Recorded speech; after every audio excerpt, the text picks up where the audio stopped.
principles that I'll be speaking about tonight, specifically on design. I also want to, she mentioned that I started working in design in 2009, so as you can see, I am new to this as well. And I only say this, not so you can throw tomatoes at me and tell me to sit down, it's to tell you that I believe that our generation can truly embrace the web technology to become really savvy in design. And I really encourage all of you to use these tools that I'm going to be talking about to build your brand and to start really making a visual component to who you are online and on print. So, PCs are interesting, okay. All right, okay. So this is my personal branding. I'm a graphic designer and an illustrator, so I have this lovely illustration here. It's not exactly the most professional illustration. I think I was definitely inspired by Mad Men. I'm falling through space. It's cloud carvings, there are clouds. I didn't mean to be influenced by Mad Men, but I think I am in almost everything I do. Anyway, we'll proceed. So this is called Building Your Personal Brand, Visualize Me. So anyway, I'm going to build a little bit on what everyone else has been speaking about. We'll start back just talk about branding in general, and then we'll start going into the images and the graphic side, which will be our main focus. So, oh, go back, that's not you yet. Okay. Oh my goodness. Shh, don't look, don't look. Okay. Oh my gosh, PCs are scary. Okay. There we go. Okay. All right, so here you are. Here you are, and your audience is the female here, and you say, I'm a great lover, and this is marketing, okay? Let's see if this is, oh yeah, okay. And then you pay somebody to tell this woman, trust me, he's a great lover. This is public relations. Okay, and then you come back and you tell your audience, I'm a great lover, I'm a great lover, I'm a great lover, and this is advertising. And then you come back and you tell your audience tells you, I understand. You're a great lover. And this is branding. Okay, so this means that your audience already knows who you are. And you already have a brand, just like Ada said. You already have a brand.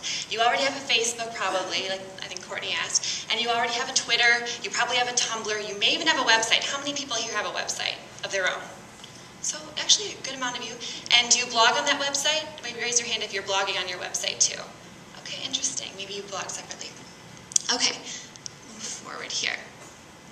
So anyway, words come together with interaction, experience, and images, and consistently communicate your brand message. So what we're going to focus on, of course, are images, logo design, website look and feel, avatars, gravatar, favicon, advertising and marketing, and package design. We won't have time to hit all of this in detail, but the most important thing to think about is the look and feel of your presence online and in print, like your resume and things like that. So, and the one thing that you, again, want to focus on is the consistency between all of these things. So, we're going to warm up, we're going to look at some images here, and we're going to start thinking about what these images are conveying. All right, so if I can, if anyone wants to shout out the first thing they think when they look at this illustration. Anyone? Underwear, thank you. One more. Fun. Oh, good, I like that one. Okay. All right, so what about this one? Dark. Thank you, dark. Did you say murder? No, I just said dark. Oh, okay. I like that one, though. Okay. Okay, anyone? Funny. Oh, funny, yes. Childish? Exactly. Okay, so interestingly enough, the concept is the same. All of these men, or animals, or whatever they are all, you know, shirtless and have tattoos all over their bodies. They're all done in blue and black. They're very similar, and yet the way they are composed, they have extremely different things that they are saying to us. Okay, I'm going to step back a little bit here. So, in your brand, you have, you know who you are, you yourself. It should be easy to make a personal brand. You know what colors you like, you know what kind of style of illustration you like. You probably gravitate towards one of those three men in the style that they're rendered in. However, that can be your biggest weakness because you want this to be perfect. I'm the kind of girl that I'd want tattoos all up and down my arms. I want a full sleeve, but I can't commit. I want it to be perfect before I get that tattoo. And so I'm telling you that sometimes when you go to your personal brand, you don't want to, fully show yourself on the web until you have it perfect. So like someone had said, when do you start your blog? When do you start promoting that blog? Do you want to have it fully built? I say the most important thing that you should do is start small and continue to build as you build your career.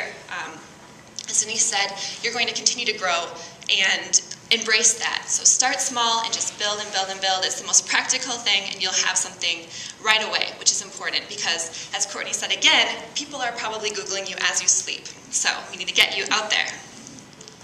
All right, so you do not have to tattoo your brand to your body. You do not have to be stuck with it for life. Start small. Unless your brand is this is your logo, then you're allowed to tattoo it on your body because it's gorgeous and you should. Okay. So anyway, also, one more thing to note about perfection. Perfection already exists elsewhere. You're not going to be perfect yet. Just get yourself out there. Perfection is this. Wile E. Coyote, genius, have brain, will travel. Perfect business card for Wile E. Coyote. You don't have to be there yet. Again, Steve Martin, perfect business card for Steve Martin. This certifies that you have had a personal encounter with me and that you found me warm, polite, intelligent, and funny. Steve Martin. Your personal brand may not be there yet, but get it started. You will grow to be Steve Martin. We can only hope all of you will be Steve Martin. Okay. So anyway, back to business. I'm going to talk to you about your personal branding toolbox. All of these tools are free. I'm all about embracing free tools on the web. As Ada said, I'm the creative director of Paper Darts, and we built that organization for free. We have no overhead. We've used all these tools ourselves, and we've been able to make a pretty big, production there using these exact tools. So I think that you can use these yourself, and you can build a great web presence for yourself. Okay, so and then again, you can either go the route of doing this yourself, or you can go the route of hiring a designer like me. Designers aren't always expensive. They're not always scary people in power business suits. I'm not sure if that's what you think about when you think about designers. But anyway, I'm going to show both lines here, but we're going to start with doing it yourself. And if you're going to do it with yourself, I'm going to make the suggestion you start with your business card, okay? Because it's an easy way to think about a graphic and some content, so some written content. So I suggest, there we go. So I suggest Moo. Moo.com is a great place to get your business cards printed. They have amazing templates. I have searched. They have the best templates, I believe. So designer approved. Go to Moo and get your business cards printed. I spotted Holly over here, front row. She's happy I mentioned her. She was just pulling out her Moo business cards as she sat here. So I was so excited I grabbed them. And she found a little B template for the front of it, and then in the back it says communication strategist, copy editor, busy bee, Holly Harrison, with her information. And she was able to get several different colors. They look great. I also use Moo, and I was able to put a different illustration of mine on every single business card, which is pretty fun. So they're like little artist cards and business cards. And you can get recycled paper, you can get hard edges, you can get rounded edges, you can get small business cards, large business cards, postcards, stickers, very affordable, and great customer service. I can't recommend them enough. Okay. Squarespace. Paper Dart's website is built on Squarespace. If you can use Gmail, you can use Squarespace. Your grandma can use Squarespace. I've taught grandmas to use Squarespace. You can use Squarespace. You can build a website.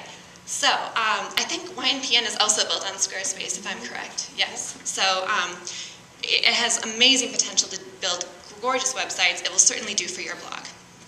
I'll show you an example in a moment. Dafont.com, if you're sick of Times New Roman, if you're sick of Comic Sans, which hopefully you are, you should go to Dafont.com and you can find a font that really suits your personality, and you can use it for your resume is what I mainly recommend. Make your name on top of your resume something beautiful, and you can find it for free at Dafont.com. Pinterest. I hope all of you are on Pinterest. It's very addicting. Your boss probably does not want you to be on Pinterest. It's an amazing resource. We'll talk about that in a moment. So, do it yourself. You can do it. Moo, Squarespace, Dafont. Okay. So here's another example of a Moo template. It's free. It's like having a graphic designer. You can just have that. I thought it would be good for nonprofit. There's quotation marks there. Or It'd be great for maybe a grant writer or copywriter, anything like that. You can really use the mood templates and build it to your brand. Try to think about how these already made templates can illustrate who you are and what you want to do. Here's some more examples. Okay, now here I just imported the business card design into a simple Squarespace website. This is the latest Squarespace template, and it is amazing.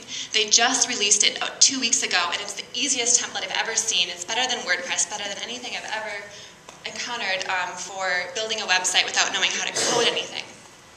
You can easily put in videos, audio, and get your blog started. So one thing that I would suggest is if you've made your business card, put the business card image on the right or on the sidebar there. Just get a little introduction sentence and then a little paragraph about yourself, and just put your name and the title right at the top, and bam, you have a website. This took me 10 minutes tops to make, and it's an actual website out there, mryoung.squarespace.com. And it would probably take you, if you just wanted to read the tutorials first, which I'll post on my blog, max an hour to make this website, and it's gorgeous. Okay. Twitter. Put your business card logo right into your Twitter, and then match the background color to the business card. Easy, easy, easy. You have a brand, and you're getting consistent from your website, from your business cards to your Twitter, and you're doing it yourself. You're not paying a designer. Okay, so again, to font.com. I'm sorry these are a little pixelated, but okay. So anyway, who are you? What kind of fonts describe you? I asked this question to Chris Owen once, and he looked at me funny, but I don't know if you know Chris. Anyway, he's here. All right, so again, all of these will say something different about you. Colors. You may not think that you're a passionate person about colors, and you may think that there are a lot of rules that you're supposed to follow. If you're working for nonprofits right now, you may know that there are a ton of branding guidelines, and there are colors that they say stay away from, colors they say to embrace. I design a lot for nonprofits, and they actually have more rules than a lot of the for-profit industry places that I work for with their brands. But I'm here to tell you that just go with your gut. You're starting out your brand, go with your gut. You will not go wrong, especially with color. There are no rules. People will tell you to stay away from yellow. It makes them anxious. Yellow is my favorite color. I make everything yellow. Unfortunately, paper darts is all yellow. I just think you should go with your gut when you're making your designs for the first time. Okay. If you're going to hire a designer, don't worry about, obviously you don't have to go with a firm. Craigslist can be a friend. I've definitely responded to ads on Craigslist and worked with people as a designer off Craigslist, and it's been a great experience to build my career, and I suggest that you can find young designers that are willing to work for very little and yet be very, very thankful for the experience. And you can build a relationship, and you can carry that relationship into your career, and it can really help you a lot. Also, everyone seems to know a graphic designer, everyone seems to know a graphic design student, and everyone would be happy to point you in the direction of somebody that will help you. Okay, so when you hire a designer, I tried to pick a template that's just a little bit above what Moo could give you. They just give you a little bit more of an edge and give you something that will be absolutely more helpful and more professional, perhaps, than Moo, but beautiful as well. Okay, so you do not have to shock somebody with your brand. You do not have to get someone scared or get someone, make an impression that lasts forever, but you definitely want to show them who you are. You want to marry the left and the right hand side of the brain. The Mercedes-Benz ad has been circling the web like crazy, but it's true. And for great design, that's what you want to do. Okay, so when you go back, motif, color, and font. You can find these yourself, and you'll be surprised at how easily they come to you once you sit down and decide what matters to you visually. Graphics and a theme will come from hiring a designer, and again, you can do that affordably if you look in the right places. You're going to answer, who are you? What are your skills? What are your passions? How are you perceived in your personal and professional relationships? What is your story? How can you use emotion and storytelling to visually represent your identity? Think about these questions and try to answer them before you start out on your journey of your design. So, again, you're taking all of these parts of yourself and you're trying to think about them visually and see how they might translate into your brand to make a whole person. You don't have to show everything about yourself. But you're going to want to take some things that translate into a visual and make something really exciting. Okay, so I picked 3 different campaigns that I think are quite beautiful and obviously very professional. And I think they would translate well into resume design and across all platforms. I'm wrapping it up, okay. All right, so again, big, large graphic across the top could be gorgeous for a resume. Beautiful colors here, vibrant and fun. Don't be afraid of vibrant and fun. Practical and innovative. It can be clean, but see how here they just ran it through a sewing machine at the bottom. Anyone can do that. Their grandma has a sewing machine. You can do it that way. It adds texture and memorability, and people will remember it forever. Even though it's clean, it's got something unique to it. An illustration. Don't be afraid of illustration. Ask your friend if they're an artist. Perhaps you can work that into your brand. Add a spot of color, and you're done. Okay. One last thing. If you go onto Pinterest, as I mentioned earlier, actually a great exercise is to look at book covers of famous writers and band posters, because those are things, they've latched on to something abstract, and they've made a gorgeous, and they've made something beautiful, and they've made something that gets to the point of what these people are about, and yet it's something visual, and it might be a good way to get inspiration.